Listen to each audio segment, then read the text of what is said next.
Hello guys, welcome to Boyka Gamer YouTube channel, and today we're going to talk about the new Judicator, Void Lord. It's a Void 2.0. It's a Judicator of Athron, a very good Guardian, and the Guardian is still usable. Previously, the Judicators which were launched for mm, Squid, and then before that it was launched for the Flamaban, which was of Igna and Squid were almost out of date. Like they were not being used in the meta teams of first and second. They were like the third team or the subsidiary or someone were using it for like a skill base or something, but were not very useful.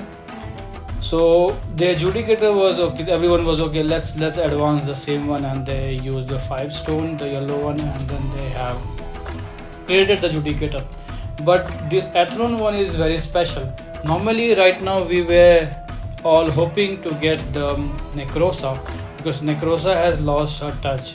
Necrosa is not useful as Athron or the other guardians which are already in the game.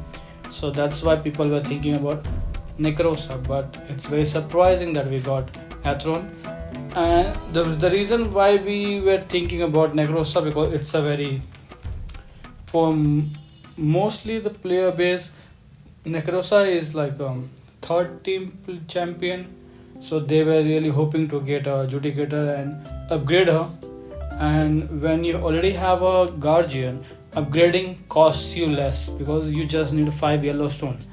But when you are like in current condition, I can't sacrifice my Athron because Athron is really good. He is very good in healing, shield, and saves the team. So I can't sacrifice him. So now what's the dilemma is, if I want to create this Void Lord, the Judicator, I have to spend double. I have to buy 5 stones of yellow one and 4 stones of the blue one, the previous one, which is for the normal Guardian. So it's like we have to pay how much, like 12 and then 14. It's like 17k tokens you need extra just to build this new one. Well, anyone, let's go and let's dive in and see all of his skills and how he performs in the battle, how good he is. Yeah, and I will really want to add something here, that this Guardian is really good. I have tested it out in a lot of modes, like in Advanced Arena, not in Advanced Arena, in the Guardian Arena. I have tested it out and I have seen he performs very good. He is more tankier. Maybe I will be saying like 5 times or 10 times more tankier than the Athron. He sustains very long on the battlefield, and the best thing about him is he keeps spamming up the shield. And not just shield, he also has a good damage. Athron does shielding and healing and everything, but his damage is not very remarkable. He does the damage, but not that remarkable damage. But when you see in the statistics, when you see the log of the battles, you will be very surprised seeing the damage this new Judicator is doing is like comparable to the Squid Judicator, who we all think about because of having 6000% of strength damage.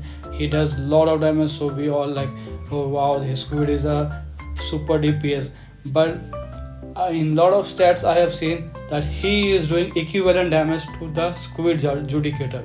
So it's very good. This Judicator is doing damage, shielding the allies, healing them, then banishing the opponent. So you will see a lot of things he is doing on the battlefield. So cool. I really like the design of this Judicator. Okay, now let's go and check out the skills. Let's check the Guardian first. Void Stone Fall. Conjures a Void Stone falling upon the enemy with the highest DPS and banishes the target, ignore selection immunity. So now conjures a Void Stone falling upon the enemy with the highest DPS and banishes the target. So this the first section of his guardian skill is very interesting. You can see like he banishes the highest DPS in the opposite team. So that is so good. Normally what happens, people build a team, they have 2 DPS and then they have shield, then they have damage absorber, and then some of them also have backline champions which are like support based champions. So now just think it in a scenario that he will just banish the one of the highest DPS. So this is a really good thing, and this skill really works this way. He really does that. If no enemy is banished, conjures an extra void stone when casting the skill next time. And if no one has been banished, so he will just conjure an extra void stone for the next time. The next skill is like again the next time when he does the guardian skill. And the first part is like ignore selection immunity. So there is no, that's a really good thing. It's nice. Okay, raises weapon to taunt surrounding enemies and resonate with the void stone, dealing 265% of strength as 2 damage per second to nearby enemies and those next to the stone.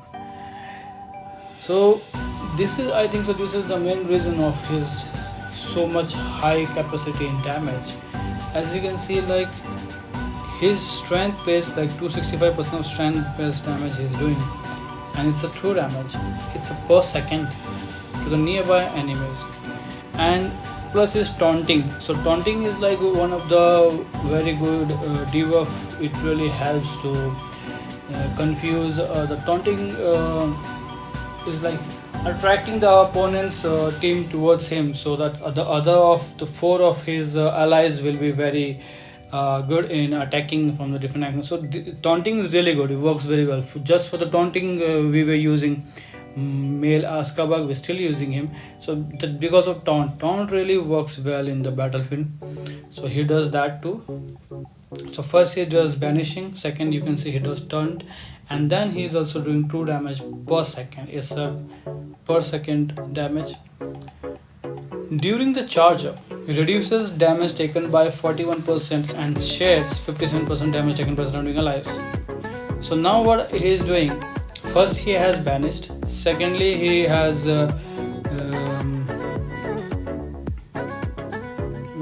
banished, then he taunted, and now what he is doing that when he's charging up, during that time he reduces the damage 41% and shares 57 damage taken by surrounding allies.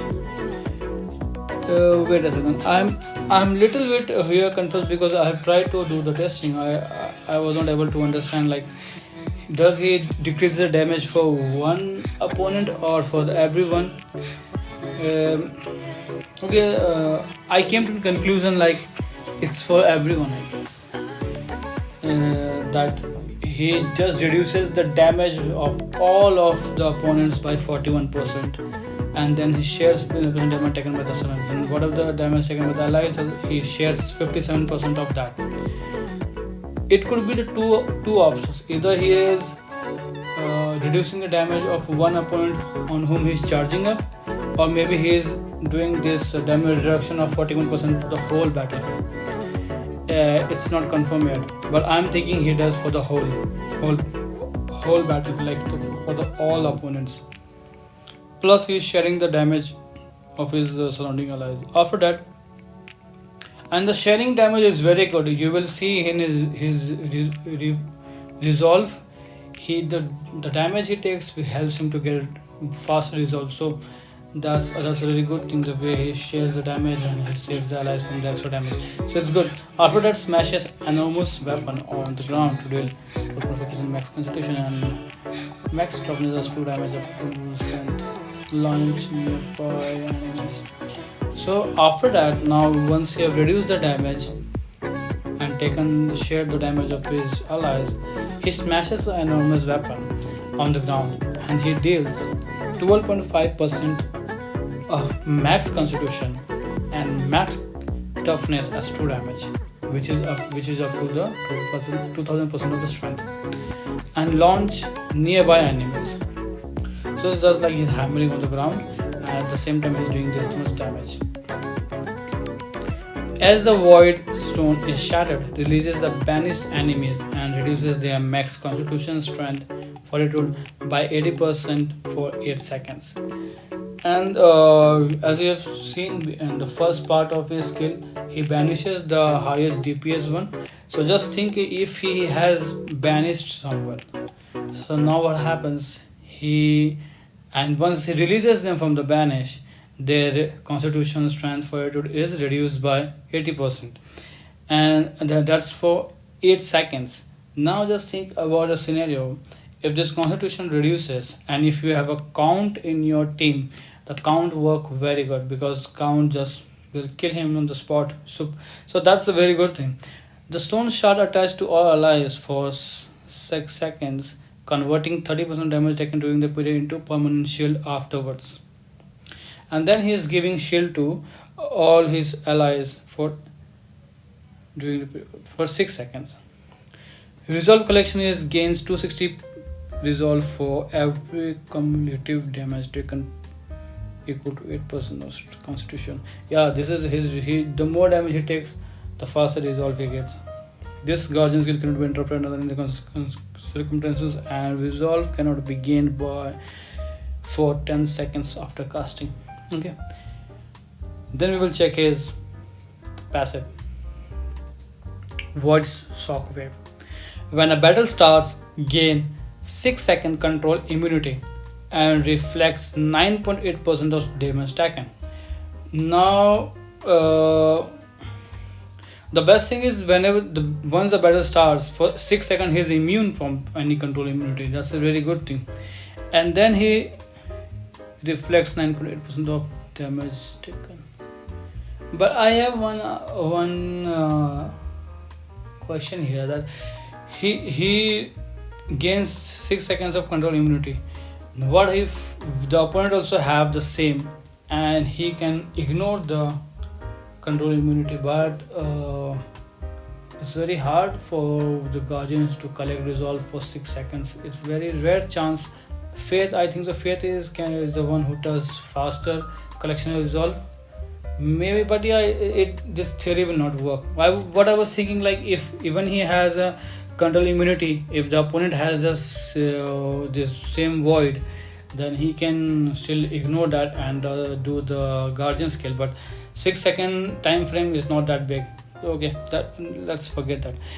Every time taking damage equal to 4% of max constitution triggers Void Shockwave, dealing 1.8% of current constitution as 2 damage up to 2000% strength, and receiving an equal amount of max constitution and toughness up to 400% of initial constitution.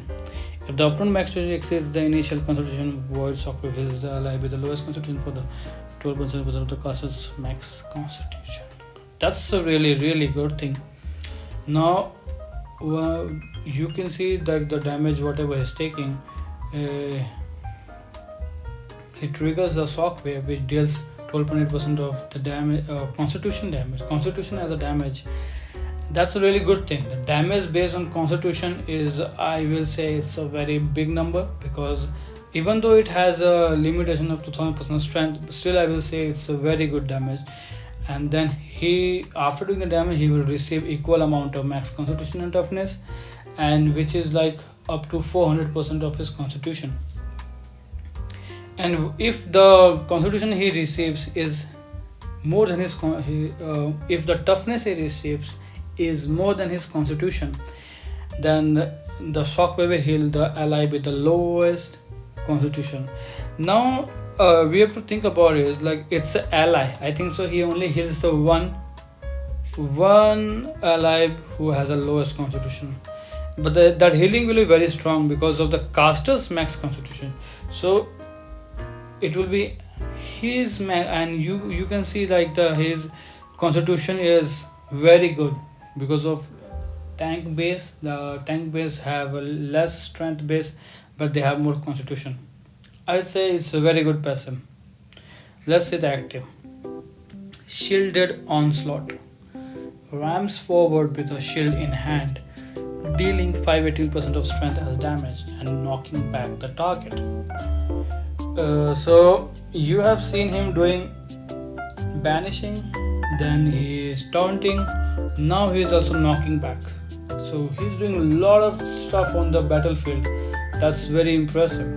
Not just damage, not just shielding, not just healing, but a lot of things you will see in his skills are very well designed. In the way that's the reason he has become a very important part of the team right now. If you don't have him, I will say it will be very hard for you to win. I'm talking about when you have a battle of like with the top players where you have very access same stuff, you have same sprites, you have same stuff and everything buff and everything. Only thing that can change a battle's outcome is some of these champions who has some tricky skills, and then there are a lot of builders who can also use these skills in a more better way. But this coming to the topic, he is very important right now. So I will be really recommending you guys to build him. If you are free to play players, you can just wait a while, save your resources and build him later. But he is really good. I really like him. Coming back to his active, at the end of the so on the start he rams out the shield in the hand and deals when it was knocking back his end. At the end of the charge, leaps up and smashes the ground to launch surrounding enemies. Now at the end of the charge, once he has done that knocking back thing, he leaps up and smashes the ground to launch surrounding enemies and dealing 855% strength as damage and reducing their strength resistance by 41% for 6 seconds after they land. That's a very nice skill. And if you pair him with Void Guardian, the Squid Guardian, the damage possibility is endless here, because what he is doing, he is reducing the strength resistance, and that's a very good thing. And I will say pairing him with the Squid Guardian is awesome. These two will work very good together. These two and count. Until the skill I have read, I will say he, Void Guardian and count. These three trio will work very well. When casting this skill, gives the caster and 2 allies with the lowest constitution a shield mirage with the same effect as the ultimate. Okay, so we have to check the ultimate. We have not checked the ultimate yet, but we will see. So it is something. This effect is that this effect of shield mirage will be given to 2 allies with the lowest constitution. In his passive, he was healing 1 ally, but in his active, he is healing 2 allies. Let's check his ultimate. Void Mirage applies a shield mirage to all allies, increasing their crit evade rate and crit damage reduction by 34%, and making them immune to control for 8 seconds. During this period, if any ally takes 10% of their maximum damage, heals other allies with the mirage for 24.6% of the class's max constitution and max toughness. Excess healing is converted to a shield.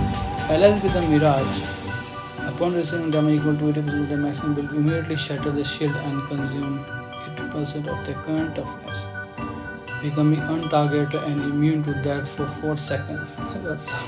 He is giving that immunity. That immunity was we have seen in female. I forgot her name. She is my favorite one. Female.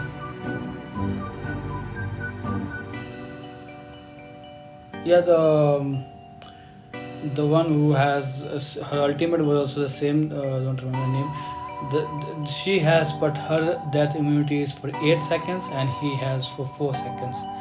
This effect can be triggered if their current toughness is less than 50% of their max constitution. Okay, interesting. So this death immunity will only work if they have a toughness more than 80% of the max constitution. Interesting. Nonetheless, it really works well. I have not seen this death immunity yet in the battlefield. Maybe I will try to monitor the battlefield more precisely to understand, but I have not seen any time in the battlefield of that immunity or something. Well, these are his skills. Now let's check the trait. The first base trait he has is aquatic barrier. For the first 10 seconds after battle challenges or allied champions transition in the front row by 20% and this can be stacked. Then he has energy harness. This is a very good shield. It has a shield which starts on the start, so it is very good. It helps him to survive. And even though I don't think the relevancy of this shield that much, because his build is very tanky. So even if he didn't have this shield, he would have been survived very well. But this trait is really nice. I would say it's a good trait. When a battle starts, gain a shield that lasts for 15 seconds, absorbing damage equal to 50 strength. So this is also good. And then the traits which you can use on him is energetic for sure, because you know that toughness thing is 400 times of his constitution, so higher the constitution is better. And then you can give him seeing his damage, I will recommend you to give him brutal. And then the third one, you can choose a third whichever you like, because according to my understanding the constitution, energetic and brutal is important. Third one you can use anything. If you want to increase the damage, you can give him fierce. If you want to increase his strength, you can go with the dark fury and flame fury. And there are a lot of options you can use, or you can use that clan star trait which increases the healing for all the allies, healing received. So it will be helping your champs to be getting healed faster. Not faster, it will be like more healing they get. Is that trait doesn't heals, but that trait increases the healing. So I think that can work good on him. That's up to you. But the two according to me, the essentials are constitution and brutal. Third one you can choose. I have given them multiple choices. You can choose whatever you like. Or you want to make him more tankier, to make him like a single solo guy against all of your enemies, I guess you can give him barrier. So the initial time the energy harness will be like saving him for 15 seconds, and the same time he will be like piling up the shield, and then his skills also give the shield, and then the barrier will give the shield. And if you have a skeleton as a sprite, he will also keep spamming the shield, so it will make him like unkillable, and it will lead to timeout.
Okay, some of the examples I have here is like this one, and I have seen one scenario like if he is placed in the center, the position of him in the center, then you can say like he really performs more better than another position. And like over here you can see even this opponent is having him on the first position and it also done a very good damage. And in this example you can see he is in the second position and I am using on my third position, and you can see the damage is like similar or I have more damage. So it's up to you, your team composition, which one will help you out. I have tried him on all the positions. I have tried him the first place, second place, third place, fourth and fifth, but I have seen him performing far better in the center place, and then on the third place or first place you can use him anywhere. And so after this I will just wind up this video. Thanks for listening up the video, guys, and if you have any questions just do ask by commenting below in the comment section. And to the conclusion, this Judicator is really good. You should go with the Judicator, build him and slowly progress him to 18 star, 19 star, 20 star, whichever power you have, you can just do it. But he really works well. I have not tested him out at lower stars, but seeing the way he performs, you can still do good performance on 17, 18 also. And I will do more testings in the future because I have not created him yet. I am just testing him on the Guardian Arena. If once I have in my hand, then I will just put on the video of pure PvP, like just the battle thing. This video is just for the informative way, like you can see all the information of this Judicator. And the last thing, you just need to try to understand that if I'm saying second position is not like second position is very good. It's up to you what kind of composition your team really works. For example, this opponent has a very good sprite, and he has a lot of backing of the sprite. Already have so many sprites on the 15 star. I only just recently got my third of my sprite on the 15 star, so I don't have much options to choose around my sprite. And I think if I had the skeleton, I would have had upper hand. I could have won more battles because of the skeleton. But maybe in 3 or 4 months I will have that. But until then, if you really have the skeleton, you should use it. Skeleton pick works very good, very nice. And then you should also try to use on the different positions. Until now I have used in all the 5 positions, and center one was very good damage dealing stats I have seen. It's up to your team what will go for you.